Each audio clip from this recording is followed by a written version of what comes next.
My name is Chad Newton. I am an assistant professor of medicine at UT Southwestern in Dallas and the associate ILD director. And my kind of clinical and research niche is really in taking kind of discoveries of what we know about underlying genetic architecture of ILD and trying to figure out how we can use that information to impact what we do for our patients, how we make decisions, and how that may impact their clinical care. So that's kind of a segue into what I'm going to talk about for the first part of the session here is the impact of telomeropathies on the clinical course of patients with pulmonary fibrosis. I assume this is the clicker. Yeah, there we go. So my disclosures here. So my talk is going to focus on telomeropathy. So we first have to talk a little bit about what is a telomere, right? So telomeres are these specialized elements that are composed of a 6-nucleotide repeat sequence at the end of chromosomes, along with several kind of structural proteins that help protect the telomere structure itself, as well as proteins and an RNA template of telomerase complex, which helps to either maintain or even elongate the telomeres. So the telomere's purpose is essentially a buffer, right? Or if you look at like shoestrings or shoelaces, the aglet at the end of the shoelace, the purpose is to allow the chromosome to become a little bit shorter with each cellular replication because the replication machinery itself is unable to replicate all the way up to the 3' end. So the telomeres are the buffer. They are supposed to normally get short or shorter with cellular replication. So with each successive replication, the telomere length itself gets a little bit shorter until it reaches some critical threshold, which signals this DNA damage response that causes the cells to stop replicating or die. So telomere shortening is a normal process of replication, and because of that, on an organismal level, telomere shortening is a normal process of aging. So as we get older, our telomeres become shorter. So older individuals have shorter telomeres on average than younger individuals. And again, this is a normal process of aging. This is supposed to happen. But there are factors that can contribute to abnormal telomere shortening or pathologic telomere shortening, right? So the most well-known of these are these pathogenic mutations or rare mutations in telomere genes, right? So individuals or families that have mutations, like loss of function of these telomere maintenance genes, have short telomeres. They have pathologic or abnormally short telomeres. So individuals who have mutations in, I'm showing here, TERT, TERK, PARN, or RTEL1, which are telomere-related genes, generally have telomere length that's less than 10th percentile when you adjust for age. So these are relatively short, right? But mutations themselves are not the only thing that can cause or be associated with abnormal telomere shortening. In fact, you can actually inherit short telomeres by themselves. So this is showing relatives of individuals who have a gene mutation, but did not actually inherit the mutation themselves, but they still have, on average, shorter telomere lengths than what would be expected for age. So telomere length itself is a heritable trait. And then there's environmental factors and even intrinsic factors that can contribute to abnormal or pathologic telomere shortening, which means that you can have short telomeres without having a rare gene mutation, and actually that is potentially more common in certain subsets of pulmonary fibrosis cohorts. So telomere genetics significantly contribute to pulmonary fibrosis susceptibility and development. And this is most well established in monogenic forms of familial pulmonary fibrosis, where by far the most common rare variants are in telomere maintenance genes, and they comprise up to 30-35% of familial pulmonary fibrosis cohorts. So they explain a large chunk of the pie. But another piece of the pie is just short telomeres without having a known pathogenic mutation, so explaining another maybe 15%. So that means that up to almost 50% of familial pulmonary fibrosis cohorts have short telomeres or abnormally short telomeres. All right, so that explains a huge chunk of the pulmonary fibrosis, familial pulmonary fibrosis cohorts. But there's lots of levels of evidence or other evidence that support this role between pulmonary fibrosis or telomere genetics and development of pulmonary fibrosis, including in the genome-wide association studies, right? So these are large, essentially case control studies that are looking for enrichment of specific loci along the genome with a trait of interest. So in idiopathic pulmonary fibrosis genome-wide association studies, there have been loci that are located near regulatory regions of telomere genes that further implicate telomere genetics in being enriched in cohorts of pulmonary fibrosis, idiopathic pulmonary fibrosis. And then shorter telomere length itself has also been implicated in development of pulmonary fibrosis.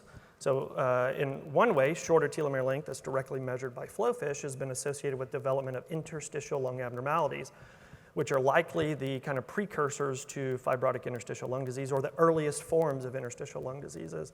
So this has been demonstrated in multiple large epidemiologic cohort studies. In addition, the genetic susceptibility to short telomere lengths or the genetic liability of short telomere lengths has been implicated in the causal pathway of idiopathic pulmonary fibrosis, but not COPD in large Mendelian randomization studies. And in this study was almost 500,000 individuals in the UK Biobank. So there's a huge genetic, a huge evidence base for the genetics of telomere biology to contribute to fibrotic interstitial lung disease susceptibility.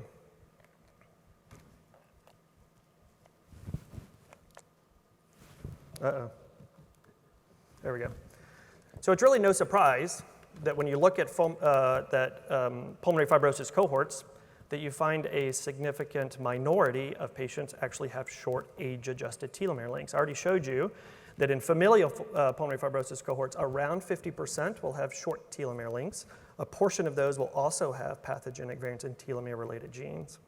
But if we look at these, quote, sporadic forms of pulmonary fibrosis, there we go, again, a significant minority of some of these subtypes of sporadic pulmonary fibrosis also are enriched for short telomeres. So IPF patients, there's been cohorts that have found between 20 to 50% of them will have telomere length less than 10th percentile adjusted for age. But interestingly, if you look at other sporadic subtypes of ILD, like hypersensitivity pneumonitis, unclassifiable ILD, and rheumatoid arthritis ILD, anywhere between a quarter to a third of those patients also have short telomere lengths.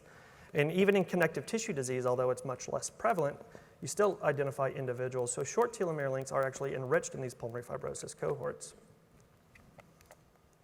And so because of the prevalence of these short telomere lengths within a wide variety of ILDs, people can start wondering, could we use this information to inform kind of how we approach patient care, right? Could we potentially use telomere length as an informative biomarker? And when we start thinking about things like that, we have to start thinking, what clinical situation and what could I use this information? So in general, I think there's probably three situations. So the first is when you're looking at individuals who do not have disease yet, but are at risk of developing disease. So these are typically relatives of individuals, relatives within families of pulmonary fibrosis. And so we might be able to use telomere length and other genetic information to inform susceptibility risk. We can also potentially use telomere length in people with established pulmonary fibrosis.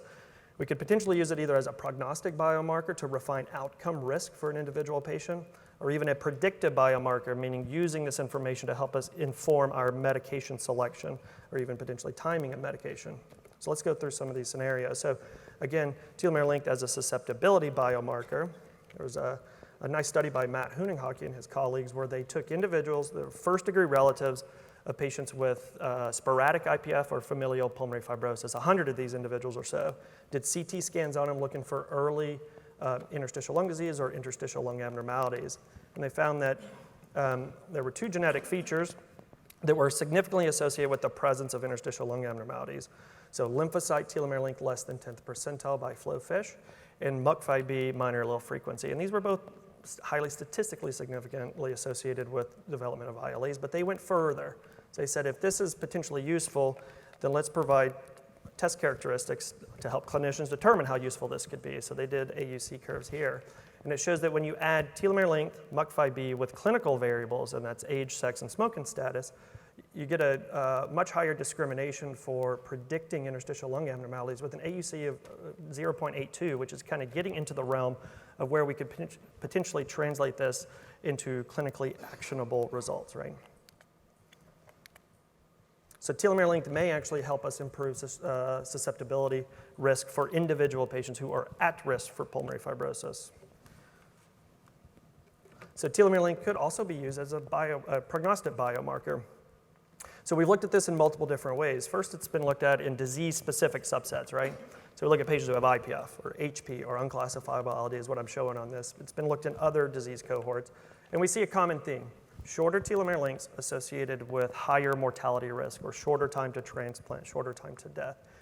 And this has been looked at again in multiple ways. So by splitting telomere length into quartiles within the cohort, or splitting telomere length by age-adjusted thresholds that potentially could be translated across multiple cohorts. But regardless of the way it was split or the disease was looked at, shorter telomere length, again, associated with worse outcomes.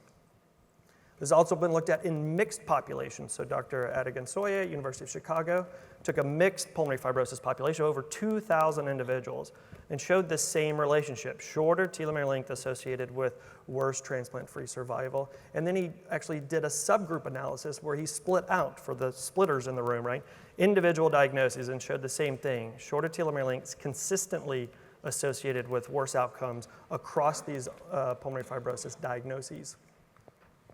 And we think the reason that that is the case is that it appears that that short telomere length predisposes to progressive fibrosis of the lung. So it's not only contributing to development of pulmonary fibrosis, but potentially contributing, or at least identifying individuals at higher risk for progression of their ILD. So we've shown this in a couple of different ways by looking at longitudinal change in forced vital capacity. And again, when you split it by shorter versus longer quartiles or age-adjusted percentiles, you see the same thing, shorter telomere lengths associated with faster progression and poor survival. So if that's the case, the next logical question is, can we potentially mitigate this? Can we use telomere length to figure out how we treat people? If they are at higher risk, what can we do about it? So we start thinking about this, can telomere length be a predictive biomarker and signify response to drugs? But before we get into that, we have to remind ourselves that currently available, we have two types of drugs, right? We have antifibrotics that are approved for IPF and progressive pulmonary fibrosis. And then we have immunosuppressants that are approved for some indications and we use off-label for others. And those are basically our treatment options, right? And we have lung transplant that we can do if these things don't work.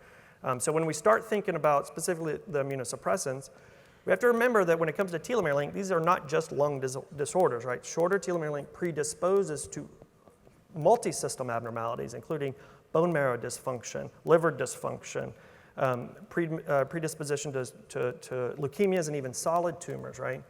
So this is not occurring just in the lung or in isolation.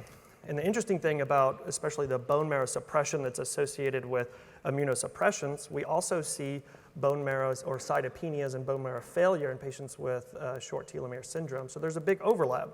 So if you start thinking that maybe there's a potential overlap here, are we actually causing problems? And where we see this most frequently is in the post-lung transplant population.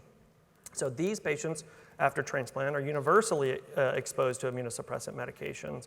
And these immunosuppressants can cause bone marrow suppression. And it appears if you look at pre-transplant versus transplant and after transplant, patients with short telomeres almost universally have a decline, at least some decline, in their blood cell counts. This has been shown in a French group and it's been shown by Dr. Armanios and her colleagues. Post-transplant decline in hemoglobin levels, neutrophil levels, and platelets. And so it appears that there is at least some increased risk for cytopenias when you add immunosuppressants to the patients with telomere dysfunction. But the other interesting thing is that patients with short telomeres or telomere syndromes have a relative T-cell immunodeficiency or even a frank T-cell immunodeficiency.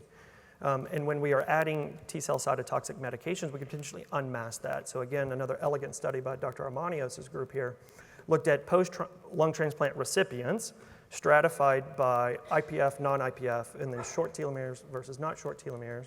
They extracted T-cells, did in vitro stimulation with CMV PP65, and showed blunted responses in those with shorter telomere lengths compared to those with longer telomeres. And this translated to a relapsing kind of phenotype of CMV infection. So it really highlights, and again, all of these patients were on similar doses of immunosuppressant medication. So again, highlighting that these short telomere patients are particularly vulnerable to cytotoxic and T-cell inhibitory medications, which then makes them potentially vulnerable to infections. And we can't talk about immunosuppressants without acknowledging PANTHER, right? The landmark study in IPF showing that patients with exposed to prednisone, azathioprine, and acetylcysteine who had IPF had higher risk of death or hospitalization, and the study was stopped early and transformed the care of ILD for the future, right? So now we don't treat patients with IPF with immunosuppressants, but the question that we had is at the time we didn't know why this was negative, but we wondered based on the data that I've showed you before, did short telomere lengths have some role that they played in this trial.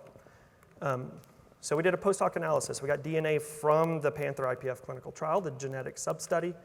We did qPCR telomere length measurement. We stratified patients by telomere length. So the Kaplan-Meier on the left there are patients that had telomere length less than 10th percentile.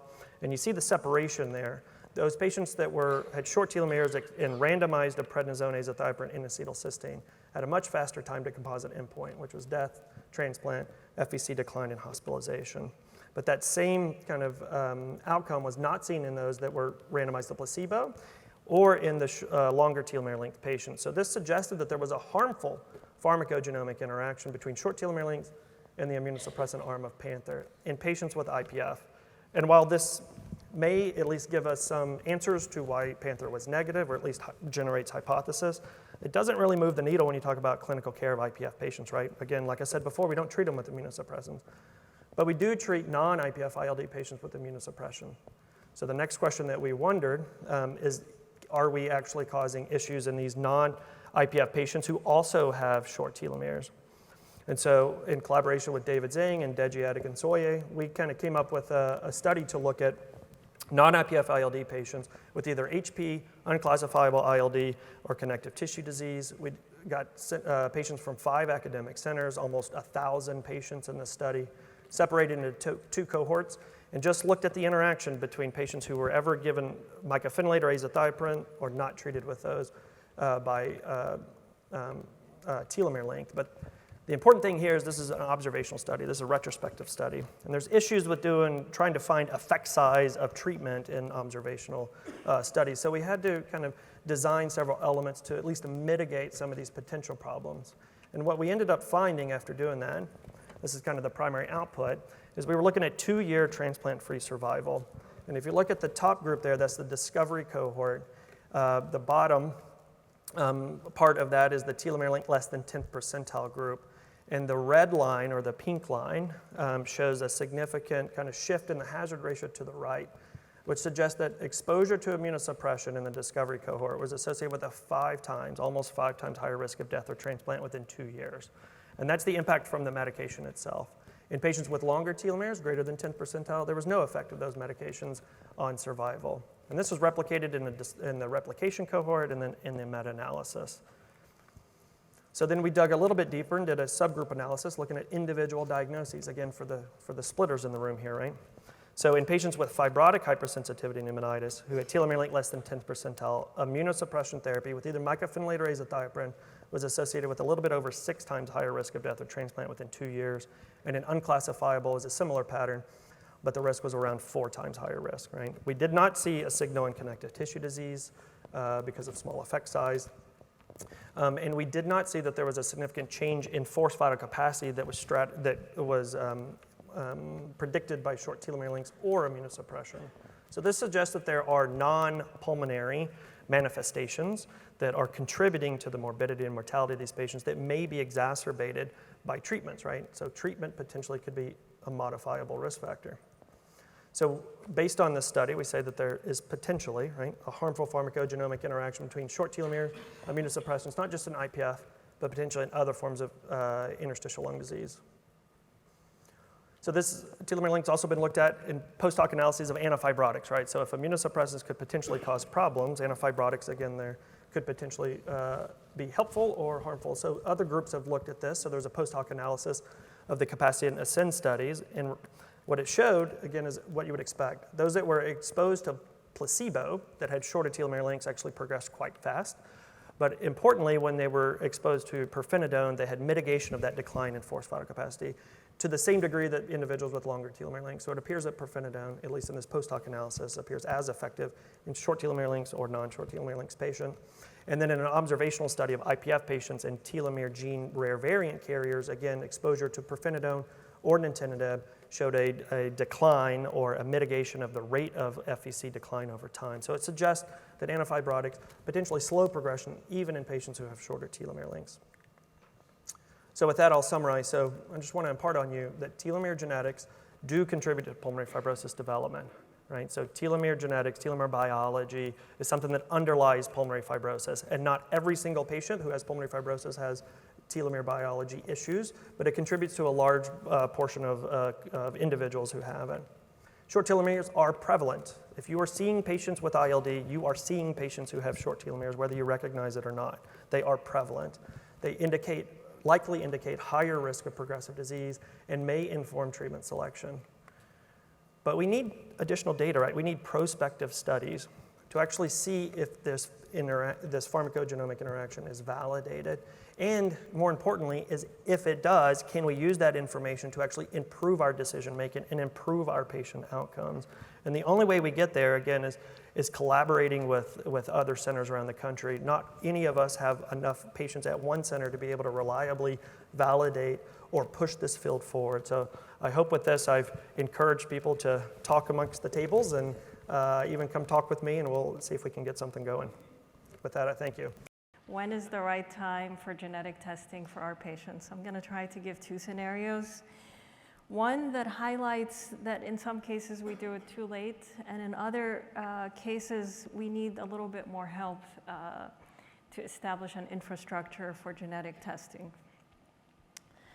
So I have no disclosures, and I think this audience needs no introduction about the progressive nature of pulmonary fibrosis. I'll just highlight one thing, that pulmonary fibrosis is more inherited as an autosomal dominant disease than most cancers, in fact, than any cancer, including breast cancer, ovarian cancer.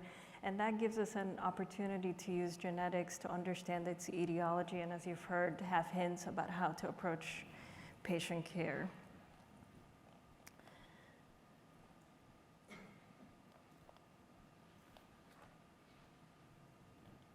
There we go. The family that sort of changed my career from being a hematologist, oncologist, to being a pulmonary geneticist in some ways was this family, where 3 people developed and died from IPF, including the grandmother and 2 of her sons. You'll see there's a lot of writing underneath the squares and the circles here. And that was the first description of extrapulmonary disease that takes place in these patients. And as you now know and may have heard before, these extrapulmonary complications influence the way we treat pulmonary disease itself. This was the precursor family to our paper published in the New England Journal, but just to remind you, this is a familial disease, and I think many people here appreciate that already. And you saw a picture of the telomere pathway from Chad's slides already. Maybe I can point here, but just to direct your attention, we're looking at the ends of chromosomes, and we're looking at the enzyme in the big blob that's called TERT, which is the only way cells have to elongate telomere length. And because telomerase is exquisitely limited in dosage, in part to protect against cancer, any disturbance in multiple components of this pathway seem to influence IPF susceptibility. So there's at least 8 or 9 genes that have been associated with mostly autosomal dominant pulmonary fibrosis, meaning it's transmitted across generations consecutively. So if you look at this picture from this perspective, which I think you saw a different version of this, TERT, mutations in TERT are the equivalent to pulmonary fibrosis genetics as BRCA to breast cancer genetics.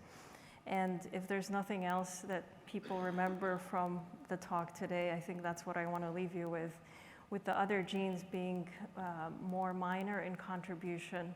And I want to take a minute to acknowledge that there are other causes of genetic forms of pulmonary fibrosis, including in the surfactant genes and more rarely in Hermansky-Pudlak related genes. But the one that comes up most often clinically because of the way this pie chart is drawn, at least as of today, are the telomere genes.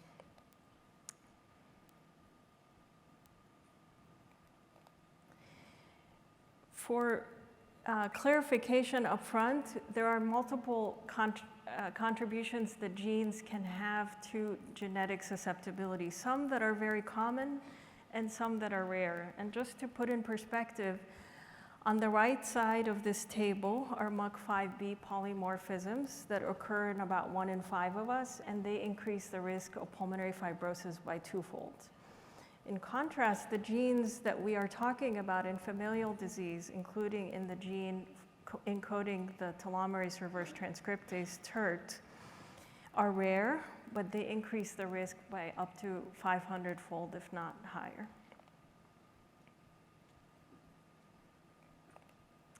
So I'll skip this, but I'm just going to give slightly different examples, and they're patient-focused for why genetic testing matters here. So let's see. The first is pulmonary ILD classification. Now you know I'm an oncologist, depends in part on clinical pathological classification, but what the genetics have shown us is that the same genetic defect can cause multiple types of ILD, and that the genetic diagnosis may obviate the need for an open lung biopsy, which in many cases I've learned from my colleague, Dr. Danoff, can be morbid and is even associated with high rates of mortality. The types of lung pathologies that arise in these patients are dependent in part on male-female status and smoking status, with IPF classically being male-associated and emphysema, NSIP, and others being female-associated. So that's really important. The other is the nice paper from Chad Newton, which he mentioned also. Regardless of the type of ILD a patient with a telomerase mutation has, unfortunately, the prognosis is uniform. It is uniformly progressive, and the median survival is identical.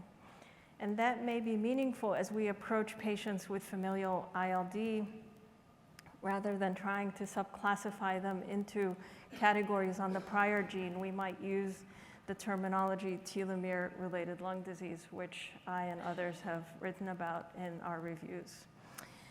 I'll use this patient with her encouragement, and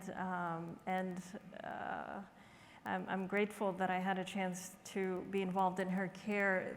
This is a patient who unfortunately passed away a few years ago.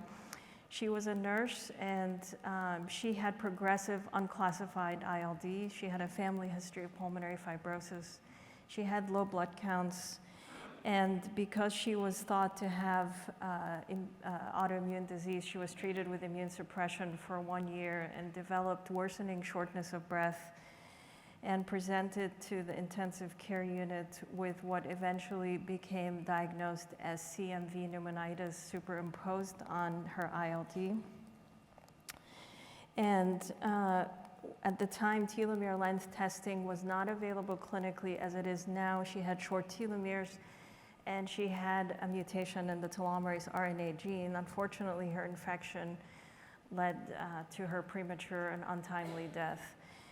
This patient and many other cases inspired us to develop telomere length testing for clinical use, and as I'll show you later, the volume and the uptake of that clinically has been growing consistently.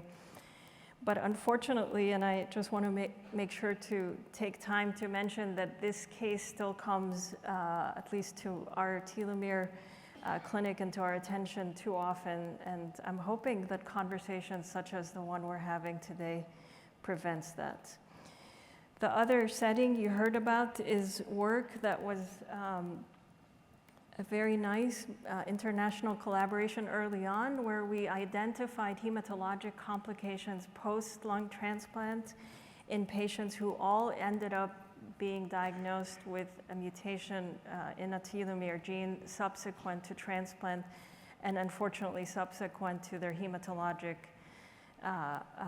abnormalities. And this has been also another reason to consider a uniform algorithm for pre-transplant evaluation of certain subsets of patients.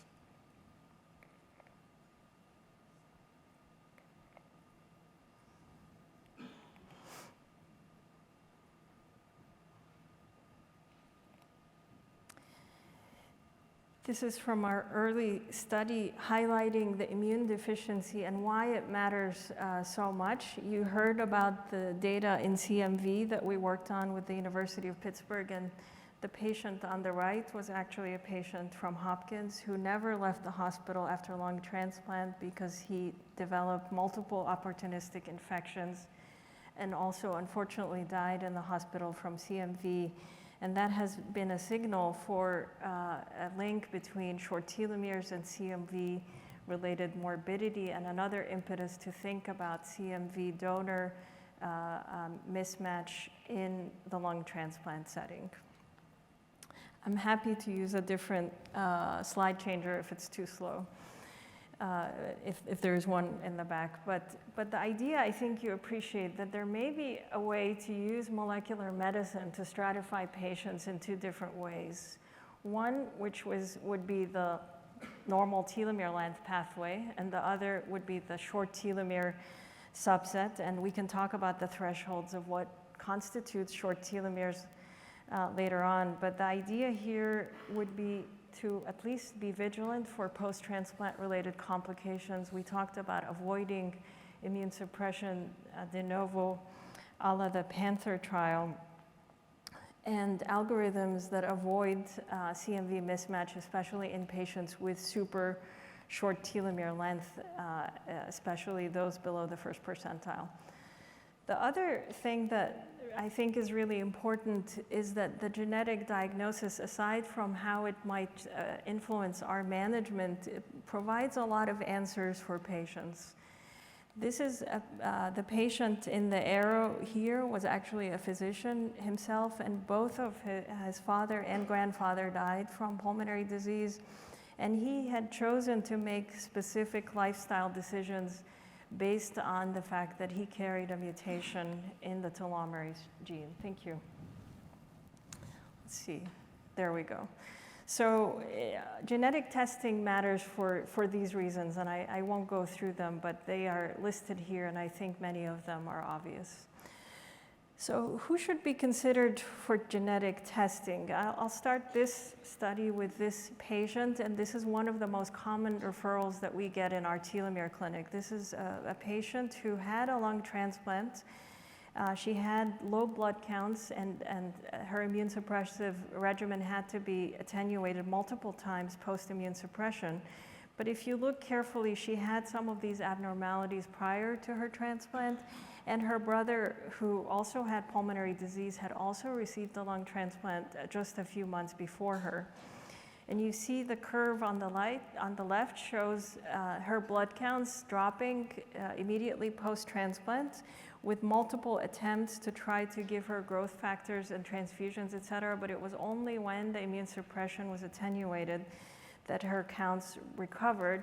And this patient also had a telomerase mutation, and in the context of our talk this afternoon, one wonders if the management would have been different had we known she had a mutation and such short telomere length prior to transplant. So the yield for genetic testing in the setting of pulmonary fibrosis is much higher than what we normally expect or ask for in the cancer clinical setting. For example, this combined syndromic entity, pulmonary fibrosis with bone marrow failure, which I described many years ago, is extremely high yield. At least 80% of these patients carry a mutation in a telomerase-related gene.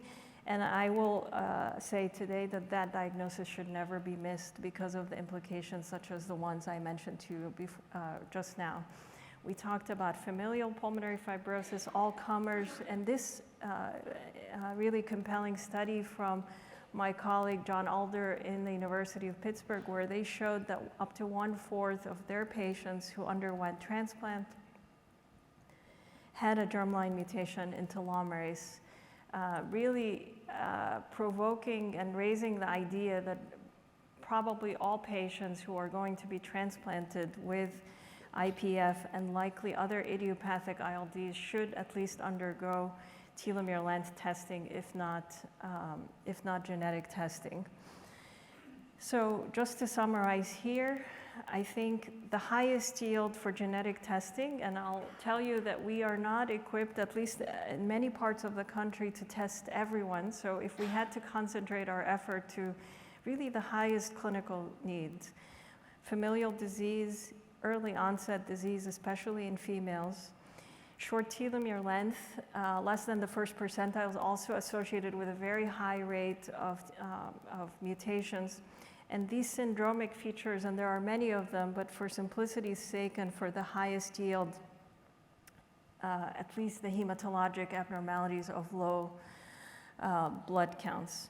This testing, I don't need, I know there are some genetic counselors in the audience, is different than ordering a CT scan. It involves a longer conversation about family history. It involves implications for other family members. And this is where we need to, I think, focus our efforts. How are we going to offer patients the information they need and the information that prepares them for what comes next? Because as I think you might appreciate, we don't unfortunately have a cure even if we were to identify patients early. One more case here to highlight the high yield of genetic testing in certain situations. This is a gentleman who presented with shortness of breath and visual abnormalities, and he ended up having CMV retinitis complication we only primarily see in patients who are immune compromised. And he also had short telomere length, in this case without an identifiable mutation. So these patients are really a very high yield clinical setting in which to order testing and to evaluate. So the triad of bone marrow failure and pulmonary disease plus or minus liver disease is what constitutes this syndromic entity. But if you have to remember two of the three, it would be low blood counts and IPF. So just before I finish, I wanted to say something about the role of telomere length testing in the genetic evaluation of pulmonary fibrosis.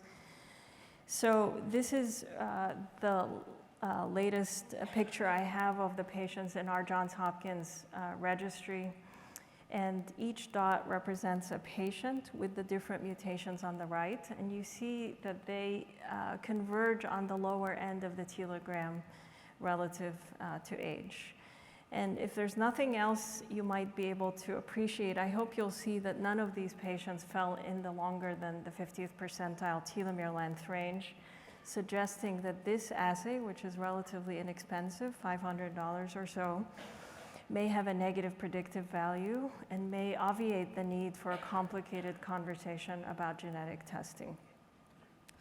This graph shows the volume of cases that have come through our Johns Hopkins telomere lab, which I have overseen by year. And we serve as a reference lab in the United States. So you'll see that the volume has increased over time. The bar on the very far right of that graph is the volume so far in 2023.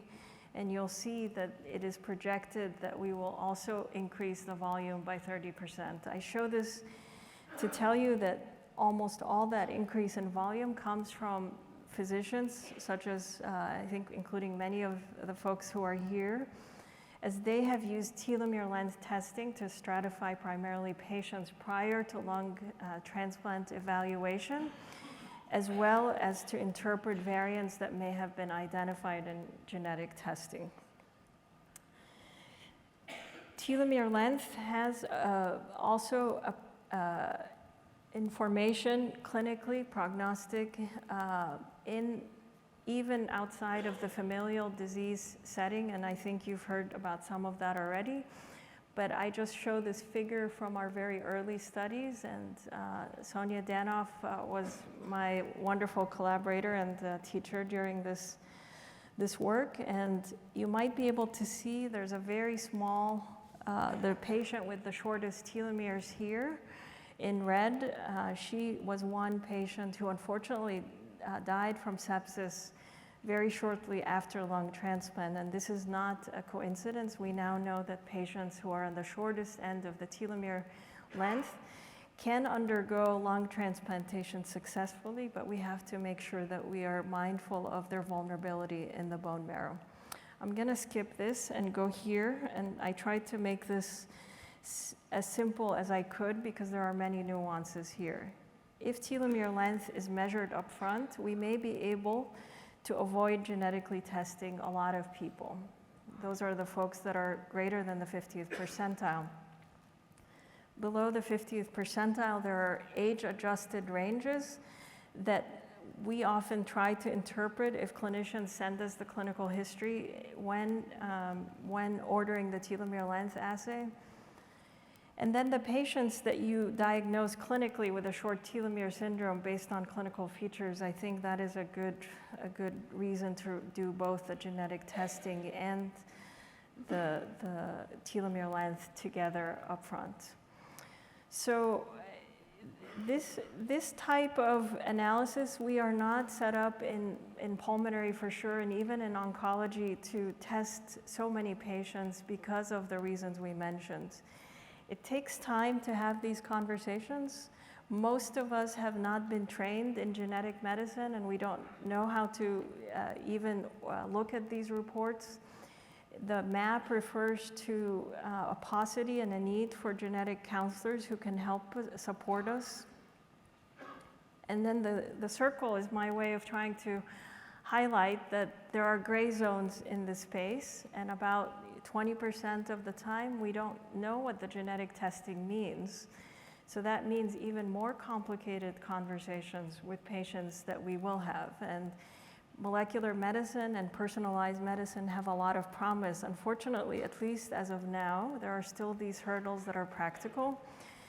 And I think what we can do is think about how to make systems that facilitate this type of testing, not just for our patients, but for patients to come as we discover more about the genetic basis of lung disease in general, not just pulmonary fibrosis. So I'm out of time, but I'll just summarize real quick that the genetic testing definitely, as it relates to telomere genes, has clinical implications. It is a standard of care for many situations. It can be life-saving, and I hope that I've illustrated some examples where that can be implemented. Having said that, genetic testing in molecular pulmonary medicine is not accessible to everyone, and even those of us who are in an academic setting may not have all the resources to do that or the quality of controls. We need to invest both in education and we need to invest in having training and personnel, both APPs as well as genetic counselor, as well as our physicians in training, to fill this gap because this part of medicine is only expected to grow. Thanks for your attention. This is a topic I've actually given a number of times over the last decade. The difference is that this go around, I really get to show some stuff that really starts to approach the utility for daily practice. So it's a lot more fun to talk about and to give. So let's kind of hit it. Just my faculty disclosures, and I'm going to move right into this from a paper that Toby Marr had written some years ago in regards to what precision medicine is, and you've already seen some of this, that really it's the interaction in regards to the lifestyle of each individual as it relates to their environment, genes, and treatments, and we're specifically looking to identify individuals at risk, improve our understanding of disease biology or therapeutic targets, improve early phase clinical trial design, prediction of outcomes, or prediction of responses. Now, because I did throw this together, I basically picked stuff that's interesting to me. And the reason for that is there's always something going on, and I get bored easy. So with only 20 minutes, I really cherry-picked only a few things, and I knew they were going to handle all the telomere side of things. So I'm going to address a little bit in regards to risk of progression, and approach to diagnosis, and approach to influencing treatment choices from a pharmacogenomics perspective. And I'm going to show you a little bit about what got discussed this morning in regards to the use of the PFF samples, because that's where this came from. So this appears to be a messy slide, but again, I was reading this article and I really liked it, so I put it in together. And what I'm really highlighting here is that you've got a whole series of markers that address susceptibility, a whole series of markers that will address disease modification, and others that will address treatment decisions, and finally, a lot on disease classification. And yet none of it is currently in use. And the reason for that has to do with performance characteristics when you engage in any test. And this is a massive explosion over the last decade, because I wrote a paper about a decade ago in which we had 9. Okay, I didn't count these up, but it's a lot more than 9. And it just shows you the explosion of data that we've had and where we go at it. And it's just further exemplified by the tables in that paper that had reams and reams of tables of things that you could select. But I want to take it back, right? I'm going to give you a case from my clinic. 70-year-old Caucasian male presents from his primary care physician with some dyspnea on exertion. Chest x-ray leads to a CT. It's read as probable but not definite in its usual interstitial pneumonia pattern. The PFTs have a mild to moderate restriction. And the serologies have an anti-Jo1. But rheumatology comes back and tells you, nope, not any signs of myositis. So, it's not a myositis, even though you got a Jo1. And, from that kind of clinical scenario, interstitial pneumonitis with autoimmune features was born, right? We were seeing these patients, we don't really know where they land, how they land. They've got some reflux, they've got some Raynaud's. Where do they sit? So you label them as IPAF and you suggest an antifibrotic therapy, because at the moment, the 2 drugs that we have available don't focus in on what you have at all. They don't really care. He says, hold on, doc. If IPAF is in between, could I still be a connective tissue disease, right? Could I still have an autoimmune process that would warrant immunosuppression therapy? And Dr. Newton just outlined for you the Panther study, which basically said, for God's sakes, if you've got IPF, don't use prednisone. Hazard ratio was 9. We were doing it for 40 years, and we were harming people at 9-fold. But in the case where you have a connective tissue disease, you need to know. And this patient's somewhere in between. Yep. Can't you give me a better, more definitive answers than an MDT? What the heck is an MDT, right? Multidisciplinary discussion. At the end of the day, you know what they do? They ask someone like me. And if my vote says one way, that's exactly the way that it goes. And that's the end of the discussion. All right, so this is a big flow diagram, but I want you to realize this is actually what we've started to do with the PFF samples. We ran Proteomics, 3,000 plus analytes.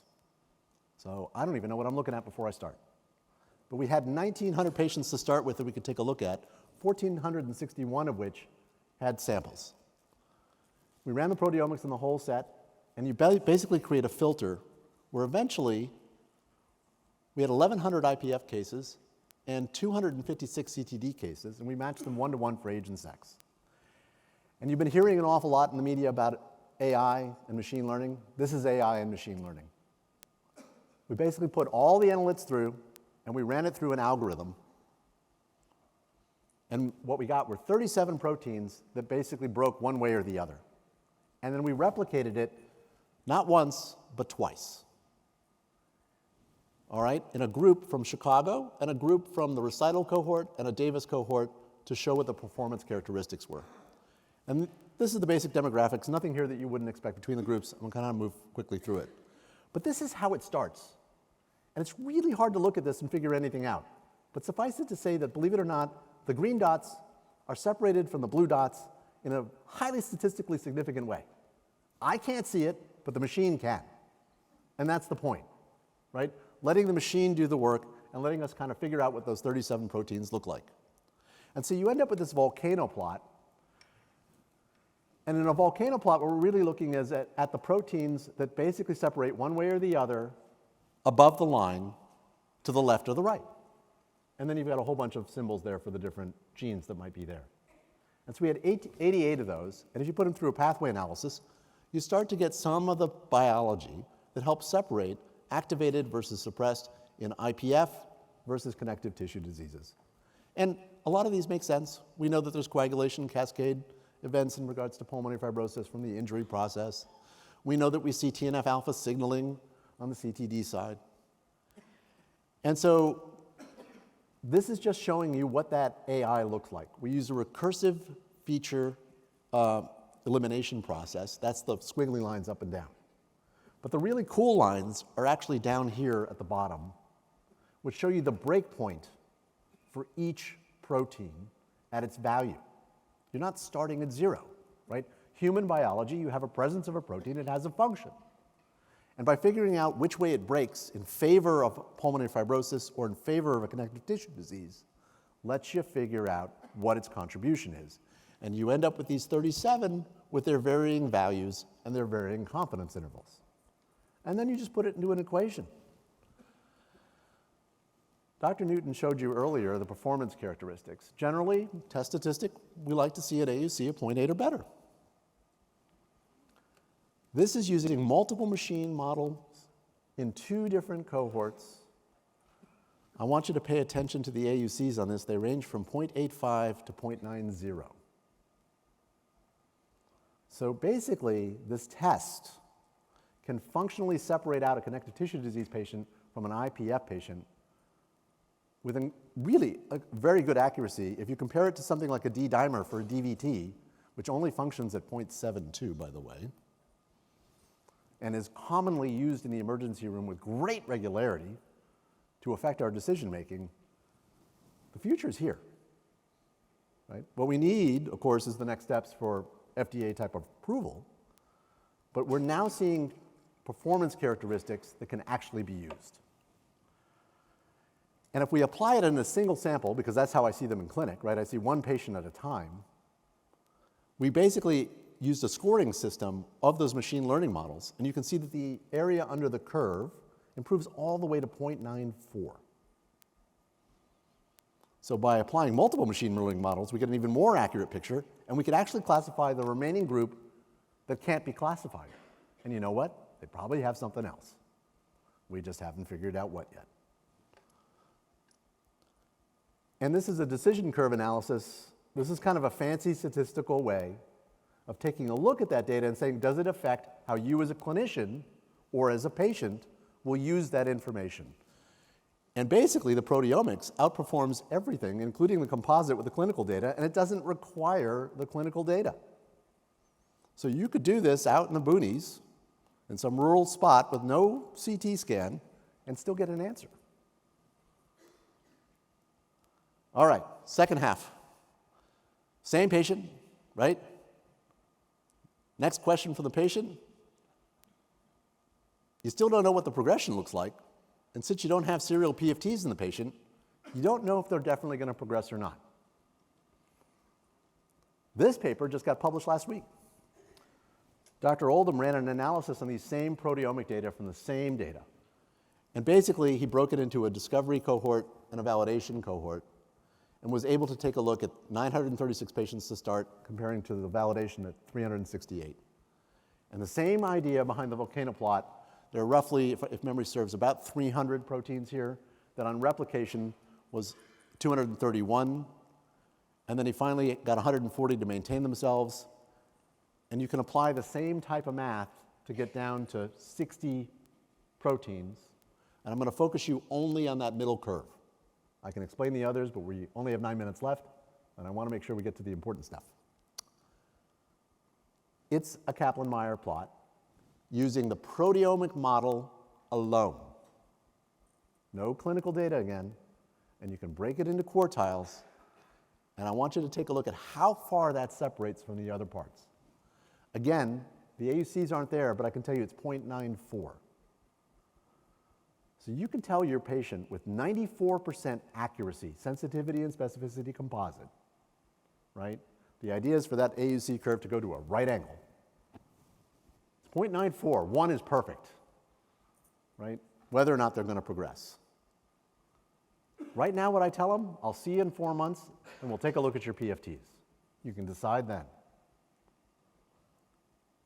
So again, what we need, of course, is industry then to take this the next 10 yards down the field to get to the goal line, which is to show multiple replications so the FDA gives it approval and we can put it on market.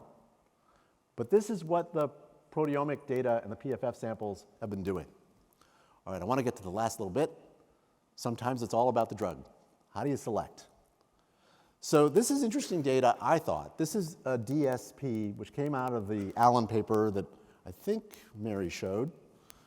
in regards to the genetics of IPF on a particular variant, but I want to focus you, this is kind of cool.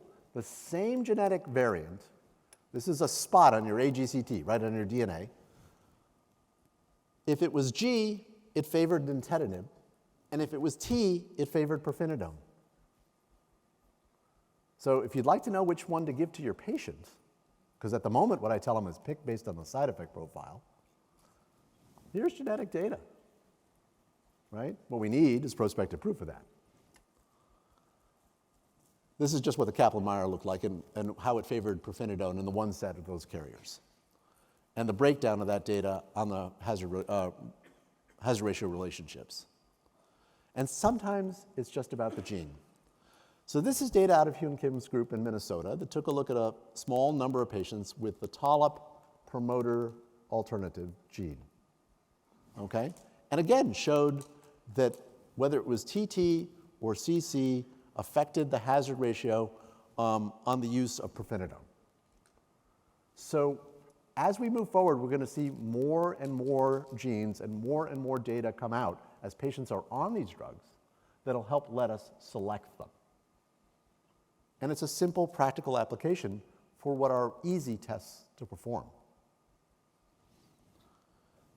So you've seen a bit of this. This is the original Panther data, right? We had 3 arms. Truth was, the first arm, prednisone versus placebo. That's that hazard ratio of 9. This was the second arm. This was the NAC versus placebo. At first, it looked favorable, and then it didn't. And to prove you to that point, here's actually the data and the secondary endpoints. Notice the z-scores were all to the right before we stopped because of the prednisone. And then we started back up, and it went the other way. And of course, you put those together, and you get something that's completely neutral. And that led to our investigation of that IPF-NET samples. By the way, the patients provided DNA in only half of those cases. Moving forward, everything I ever do on a clinical trial includes 100% DNA, and I'm going to show you why on the last slide. So we picked just a whole bunch of different polymorphisms in the TOLP gene, which was a gene that we had found to be susceptible for IPF. And we selected 5 that we thought would be functional, and this is the split that you got. The CC type basically demonstrated that N-acetylcysteine was harmful. That is the homozygote major. That was 25% of the patients. 50% had one from mom and one from dad, CT, and were completely neutral. And 25% had the TT, where the NAC was favorable. Hazard ratio, if you flip that, is 7. Right? It's a 0.14. So you were 7 times more likely to benefit from NAC if you were a TT type. And this was the evidence base for setting up the trial, which is almost done with enrollment. 187 enrolled out of 200. We hope to finish by the first of the year, where we're looking at N-acetylcysteine, randomized, double-blind, placebo-controlled, 200 patients with a 24-month follow-up. And that's just the split in it. So there's the enrollment. But I want to spend the last few minutes, and I'm amazingly going to finish on time. This is the cleanup study. For those of you who don't know what the cleanup study is, it was a cute name. It was a study to look at the use of antimicrobials in pulmonary fibrosis. Part of the argument being that there was data that came out that demonstrated that there was an increased bacterial load in the patients with pulmonary fibrosis. And some of this isn't rocket science. It makes perfect sense in one regard. It's a chicken and egg problem. If you scar, you change up the airway. You change up the airway, you end up with bugs down there that don't clear. Okay? And the argument was, if we could give an antifibrotic and rebalance things, might those bugs be contributing to the fibrosis that's going on? I will tell you this is the largest single study ever performed in pulmonary fibrosis. 521 patients were actually enrolled, 511 were followed. And it was negative, completely and utterly negative.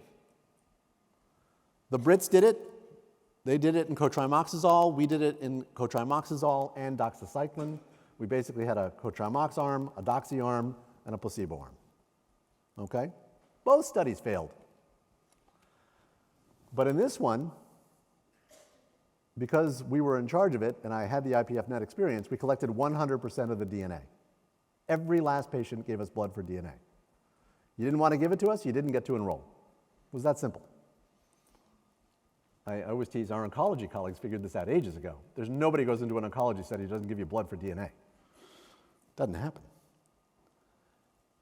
This is the breakdown based on that same TOLIP gene using the antibiotics. So in the upper left-hand corner in panel A, both antibiotics together, you see the same split. Different drugs, same gene. You break it down by doxycycline and clotrimazole, and you see trend in effect on the cotrimox and a clear effect on the doxycycline, identical to what we saw with N-acetylcysteine. The Brits, we got their DNA, and we did the same analysis, and it didn't work. Now, they're sicker. They're much, much sicker than the cleanup cohort. They just enrolled sicker patients. It's just how their criteria were set up. So whether or not we were hiding effect in there is very hard to tell. And so just to kind of emphasize that point, here's the doxy group. Look at those p-values, and I'll tell you that the hazard ratios really mirror the same effect that we were seeing in NAC. So 2 different drugs, same gene, pharmacogenomic effect, gives me a great deal of hope in regards to how the Precisions trial will actually play out when we're done. And part of that may have to do with the fact that toll-interactive protein is really a regulator of the innate immune response to injury. And so anything that reduces that injury, and acetylcysteine being a free radical scavenger and antioxidant, and the antibiotics perhaps reducing the bacterial load in those select patients, were reflected only in the one pharmacogenomic group and not the others. So where do we go from here? Well, I think we would love to see a DSP study in a prospective fashion to know whether or not that gene is giving us some information. I think we'll know about the TOLIP here as we move forward and complete enrollment about how it looks.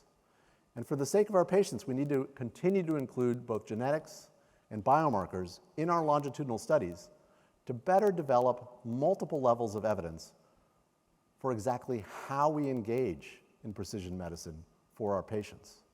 Because our opportunities are going to continue to increase as we, as a community, collaborate to bring these larger numbers together, allowing us to start to do what we couldn't do a decade ago. So it's very apparent that we'll have ever-improving accuracy, and that'll help actually get it into the office, to the patients, and to our clinicians. And with that, I'll hit my acknowledgments right on the 0, I think.